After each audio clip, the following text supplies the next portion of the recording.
இன்றைக்கு தமிழகத்தில் ஓடுற பஸ் எல்லாம் சுந்தர டிராவல்ஸ் மாதிரி தான் ஓடுது. நீங்க நகர பேருந்துல ஏறி இறங்கினதா உங்க உயிருக்கு உத்தரவாதம். அப்படியே டயர் ஒரு பக்கம் கழட்டிட்டு ஓடுது. அதோட சென்னையில் நகர பேருந்துல ஏறி ஒரு பெண்மணி போகும்போது அடியில் இருக்கிற அந்த பிளாட்பாரம் கழுந்துக்கிட்டு அந்த அம்மா நடந்து ஓடிக்கிட்டே இருக்குது. பஸ் போயிட்டே இருக்குது. நல்ல வேலைக்கு கத்தி நிறுத்தங்காட்டியும் உயிர் பிழைத்தாங்க. அப்போ நாம கொடையில எதுக்கு வச்சிருக்கிறோம்?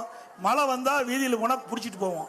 பஸ்ஸில் ஏறினா மழை வந்தா பஸ்ஸில் ஒழுகுனா கொடை பிடிக்கிற எடப்பாடி பழனிசாமி அவர்கள் முதலமைச்சராக இருந்தவர். அவர் முதலமைச்சராக இருந்த காரணத்தில் போதிய புதிய பேருந்துகள் வாங்காத காரணத்தினால்தான் பழைய பேருந்துகள் ஓடியது. எனவே இப்போ ஓட்டுற சுந்தரா டிராவல்ஸுக்கு எப்படி அவர் ஓனரோ அதே மாதிரி ஏற்கனவே ஓடிய சுந்தரா டிராவல்ஸ்களுக்கும் அவரே ஓனர். அந்த சுந்தரா டிராவல்ஸ்களை மாற்றுவதற்கு தான் மாண்பு முதலமைச்சர் அவர்கள் நடவடிக்கை எடுத்து நிதி ஒதுக்கி 11,000 புதிய பேருந்துகள் வாங்குவதற்கு அனுமதி வழங்கி இப்பொழுது 4,500 பேருந்துகள் மக்களுடைய பயன்பாட்டிற்கு வந்துவிட்டது. 15 ஆண்டுகள் ஓடிய பேருந்துகள் எல்லாம் அகற்றப்பட்டு அந்த இடங்களில் இந்த புதிய பேருந்துகள் இப்பொழுது ஓடிக்கொண்டிருக்கிறது. நீண்ட தூரம் பயணிக்கிறவர்கள் அத்தனை பேரும் பார்க்கலாம். மஞ்சள் நிற புறநகர் பேருந்துகள் எல்லா சாலையிலும் ஓடிக்கொண்டிருக்கிறது. அதே போல கிராமப்புறங்களில் அந்த நகரப்புற பேருந்துகள் நீல நிற பேருந்துகள் ஓடிக்கொண்டிருக்கிறது.